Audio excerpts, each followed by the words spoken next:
Yeah, Jizuka has a really funny laugh for sure. He showed Yeah. that on stage.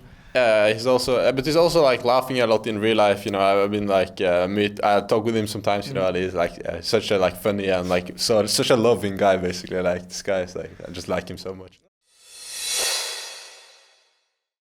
Hey everyone, this is Darius from Shotcaller, and I'm sitting here with Nukeduck. Congrats on your very first 2-0 week. Thank you. It feels so good to finally go 2-0, especially after last week. And against G2 of all teams as well. Yeah, no, we're like happy to win against like a top team as well. You know, it gives us like a good confidence boost. Now you're tied for 5th with 2 other teams. Three other teams. Misfits, Giants, you guys, and Rockhat all have the same scoreline. Pressure? Yeah. Any pressure on that side?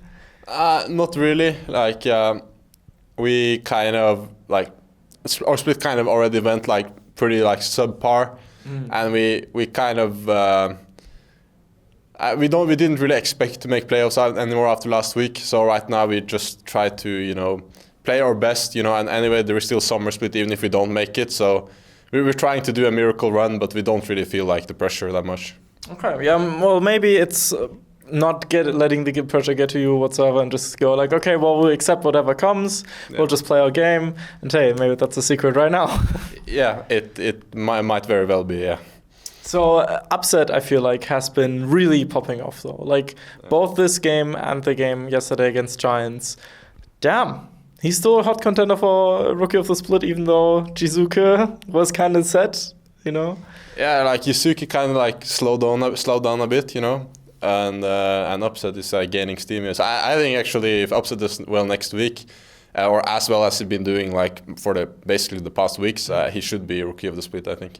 Interesting. Yeah, we'll see about that. Yeah. Not sure whether the MVP votings will still be open at that point, sadly enough. I think they close on the March 18th, so might not be enough time, but what date is it today? 12th. Okay.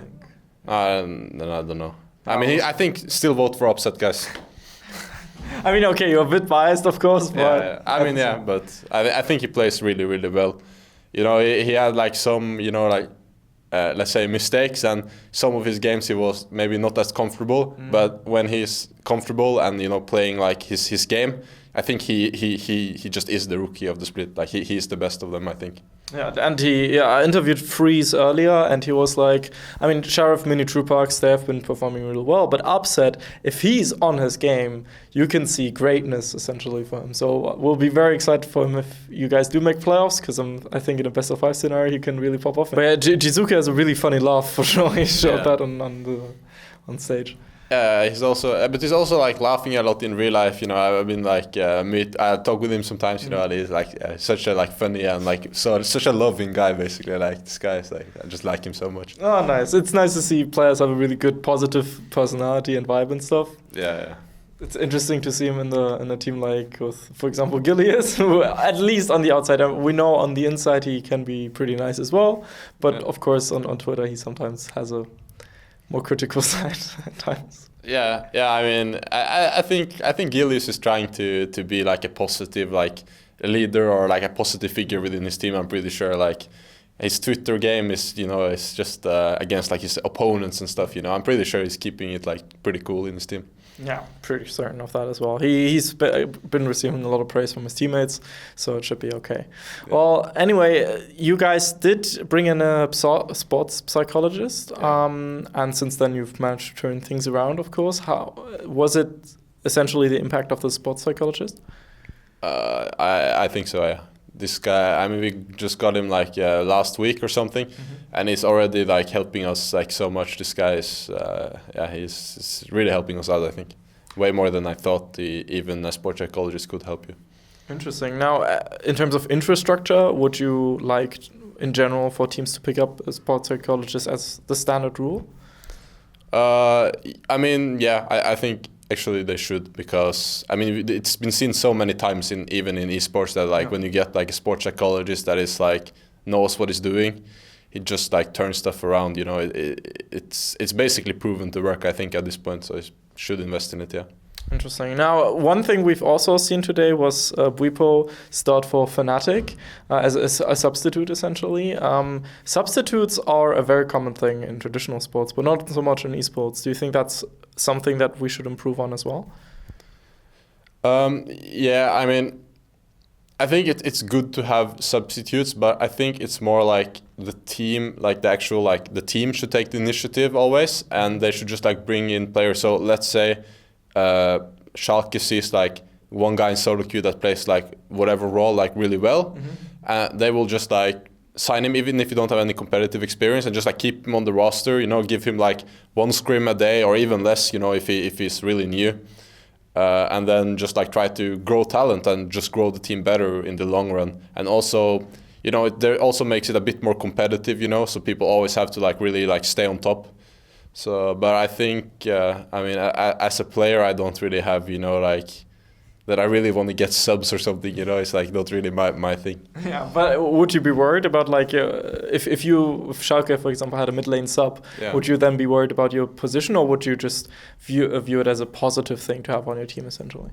Right, so actually I did have a mid lane sub in Vitality in GBM. Yeah, GBM was also playing mid, and we were splitting completely like 50-50 at the start. So it was basically like no one was even the sub and the starter. So we were just scrimming, and it actually like it made me, at least like in practice like games, take it like more seriously, you know, because like who plays like in the official games is depending on the practice games, right? Unless one guy always plays bad in the official games, in which case he won't play, right? But it made me like in scrims to really like play as if it's like a stage game almost, you know? Like I wouldn't like die one time and think like it's fine, you know? I would really like every mistake would be viewed as if I like did it in a competitive game, and you always like are more harsh on yourself, you know, in those kind of games. Sounds like a good thing to have, essentially. Yeah, I mean it's good, but but he has it as well, you know. So if he plays better than you, then you don't play. Good. Yeah, of course. I mean, yeah, I'm not sure. I think though that you don't actually need a sub to do that though. Okay. It's like I was maybe like my mindset was a bit like worse before, or I was a bit lazy maybe. I don't really remember, but you should be able to put 100% even without a sub. Okay, fair enough. That makes sense. Yeah. But it's good in your case to see that it made you have a more competitive mindset in training, of course. Yeah, it helped me, I think, actually. So a lot of people expected Schalke to be relatively set for playoffs at the start of the split. Now you guys are still definitely in the run, but not as easy as people were expecting you guys to be. What do you think, just overall, did you guys just need time because it's a completely new roster, or what were some of the things that you tried to learn from and try to improve next split? Right, so I think our team, the problem was that we didn't actually click that well, like just like based on like player instincts, you know, like all our games like didn't fit together. We were not really playing all the same game, and then we kind of struggled getting everyone on the same page. And yeah, we're obviously a new team, but even if you're a new team, you can still make it work, you know, when you practice for 2 months. Yeah. But we weren't able to for like many different reasons. So I mean, yeah, we just didn't mesh that well, and that's what we're like keep working on right now. Okay. So yeah, it's a basically a personality thing that will be fixed with time. Yeah, I think it's definitely like solvable. Yeah, but it's difficult. But we also know that all of our like players are like pretty good players, you know. So we know, we are positive that like once we solve it, we will be a pretty strong team. I think from the outside, of course, there were like games where in 1 or 2 situations, players kind of did weird decisions, and you, no offense, but you had some moments. I had my games. Yeah, it happens. But in general, from an outside perspective, I don't think Schalke right now has a problem where, okay, you can just point at a specific player. It usually always seemed like, okay, there's something with the team not clicking, right, essentially. Whereas with other teams, you can, like, people have already said, okay, that guy, he's the problem. So I guess that's a positive thing overall. Yeah, but it's also something you have to see, or like that you can't see actually. But it's like when the team is let's say when everyone's on the same page, it's much easier, I feel, for like each individual to even play the game, I feel, because like, of course, like I had a few like really bad weeks, like 2 weeks ago. Like I had like 2 weeks in a row where I was like playing pretty like subpar, I think, and it was kind of like, this should never happen, obviously, but it's kind of much harder when we're not really clicking and we don't really know everyone what we want to do in the game, and it creates kind of a sense of like almost like panic, or like you have to do something. You're not sure how you're gonna win the game, you know, and then you just like mess up, you know. And you should never like just mess up like that, like especially not like I did, you know. But it's much easier to play now when we're like more on the same page, even though we're not like completely there yet. Okay, that makes a lot of sense for sure. Now, one last question, because Schalke 04 esports Twitter put out this post last week after the O2 week about, hey, coaching staff is going to take the blame for this. This is unacceptable. We apologize to all the fans. Since then, sports psychologist came in. Did anything else shift in terms of the coaching staff or anything? Because we didn't receive an update since, other than, hey, we won against G2, yay. Yeah, right. No, I think not much changed, you know, like we just kept doing like the same thing. I mean, obviously we had some like meetings and talks, you know, because everyone like expected to win more and do better, you know. So we had to like talk a bit, even though it's not really the time right now to like really reflect on what was good and bad of the whole split, you know. We just want to do well in the last 2 weeks, but yeah, I think just the coaching staff thought that they should have done like better, or like they should have fixed their problems like faster. But I mean, yeah, I think it's the fault of like everyone in the team, of course. Everyone could have and should have probably done like better, I think.